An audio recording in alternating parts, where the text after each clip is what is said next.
Alright, so I've got a 95 Journey, Dodge Journey. This car's giving me hell for dead batteries, bad starts, weak starts. Here's what I did. Everybody said your connectors are corroded, so I've gone in and cleaned all the connectors up.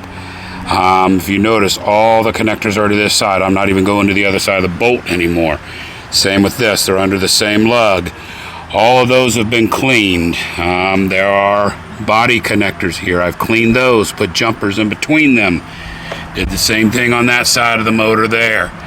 Did not do me any bit of good. Even re-grounded the entire motor right here is re-grounded.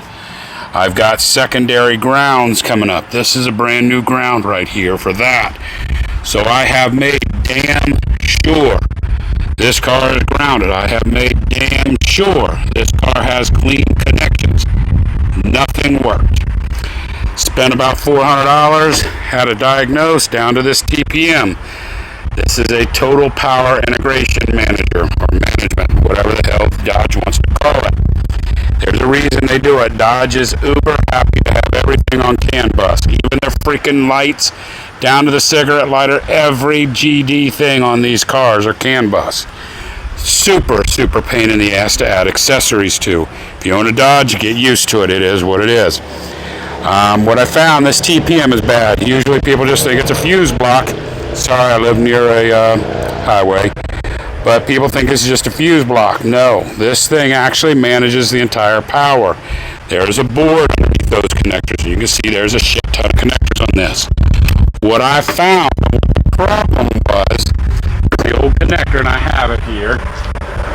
Sorry, thought I was ready.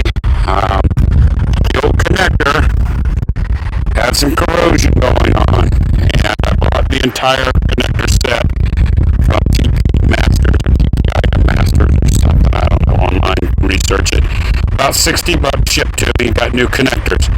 What some jackwagon did, I like to say jackass better, instead of replacing this plug, they just put these new connectors in. You can see how wobbly that is.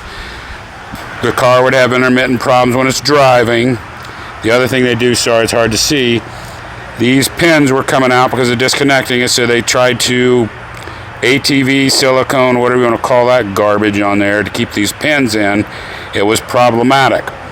So the original problem is there's corrosion on these plugs. When I put these plugs back in, every single one of them will get dielectric grease to keep that from happening. That's what Dodge should have done. Dodge, damn, if you watch that for Rusty's videos, put dielectric grease on your shit. But once it started corroding, some jackass decided to do a rig to get some, to a new connector in there. And every time you push this connector on, this dude would just come out. You can see now it's in my hand. That's what they did to me. Thank you to the jackass that tried to do that. I am sorry, you cannot jerry-rig everything. Something's got to be replaced. And you're going to see an old connector on there. That's a new one that I bought from that company. I don't need that connector, but I bought the entire kit in case I do. But I went in and replaced this connector. Now that connector's new. There's no corrosion. The pins are in good shape. They didn't give me much leads. Thank you to the company that sent it to me. Here's a blue wire. Remember that little yellow wire I pulled out? It was too short, so I had to extend that. But each one of these are color-coded now. On the car were a little faded, more faded than the plug, so that gave me a little bit of grief. Excuse me. So I matched it up. There's only one that I think could be backwards because they both are red. On this plug, it is not red. On my plug, original plug, it is solid red. Again, that could be the jackass that tried to do what they did when they did it, and they've, kind of screwed me there. So I marked it with a blue piece of tape that's underneath here if I need to swap those. What I did is I left this one exposed. I went ahead and soldered every single one of those connections, and then I use these quick solder connectors to go over top of it, heat that up, that ring collapses, and it just gives it an extra measure of making sure it is a solid connection, and it has these waterproof bands on each end. And then I go through and I heat shrink these. These are not your typical heat shrink. These are the sealed heat shrink for water application. So I've got a perfect non-fail water secure tight seal on each one of these. Yes, I painstakingly went through and soldered every single connector and did it with that heat shrink. This is the way to fix your car. Now, I know that I still have a bad TPM, a TIPM. But this is the first step I had to do, is go unjerry-rig the bullshit that somebody left me with when they did a half-ass repair. And again, folks, just because you pay somebody to fix your car doesn't mean they're professional.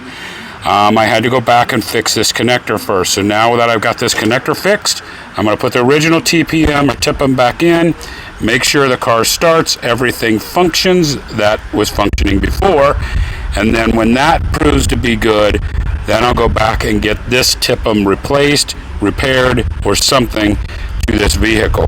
If you buy it from the manufacturer, it's about $1,600, I think, $1,600. You can get them repaired. There's relays in that board that you think are causing the gas to turn on, all kinds of stupid shit with these TIPMs.